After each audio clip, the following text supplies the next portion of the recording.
I'm Claudette Morse, and I have been at Braintree since 1991.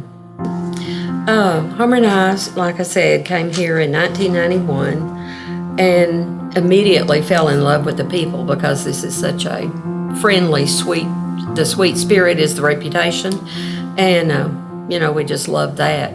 And then when we really found the Christian family, our daughter passed away on my birthday in 2005. She had gone in for laparoscopic gallbladder surgery in the evening before, and on my birthday, on that day, they went in and found her unresponsive. And then the next day we had to take her off life support. She was brain dead. And it was just from, we really never knew a reason other than the fact that it was probably caused by a cardiac arrhythmia that caused it, and they don't know what caused that. So anyway, that's when the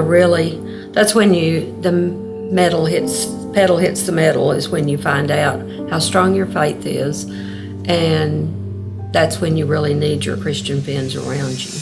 I remember Jim Clayton was the associate minister at that time, I believe, and he calling me. He pulled over to the side of the road. We were at the hospital in Arlington, and he pulled over to the side of the road and prayed with me.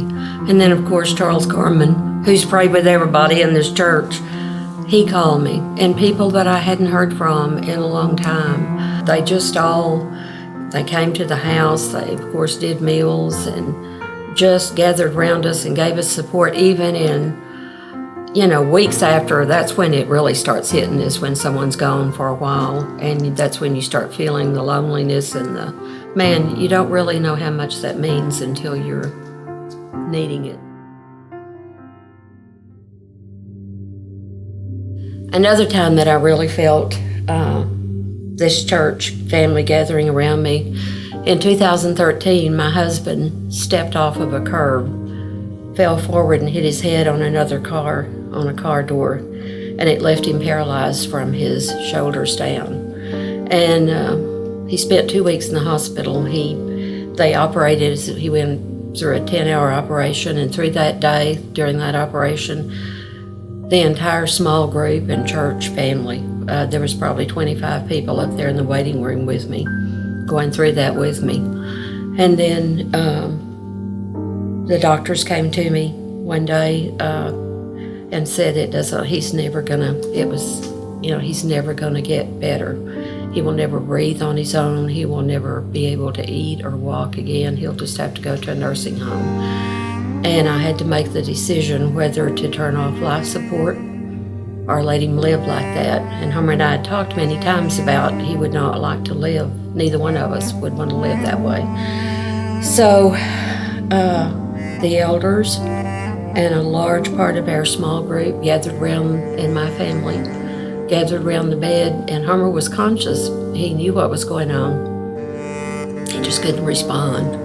And I had to tell him we were taking him off life support. The hardest thing I've ever done in my life.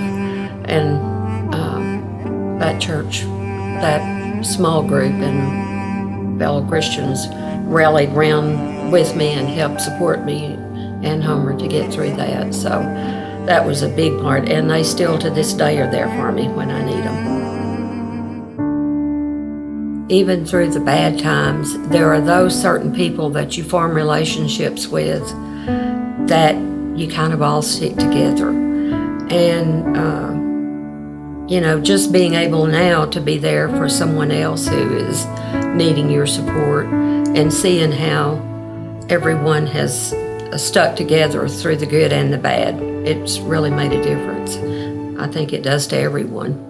People tell me I'm really brave. I think Homer was the brave one for having to lay there all night and know that he was going to be gone, in a few hours. But it's easy to say you have faith in God, but until you're put to the test, that's when you really know. And that small group just was there for me in so many ways and supported me, and like I said, still do. Just seeing how other Christians treated you and how to treat other people, I think it's made me a better person.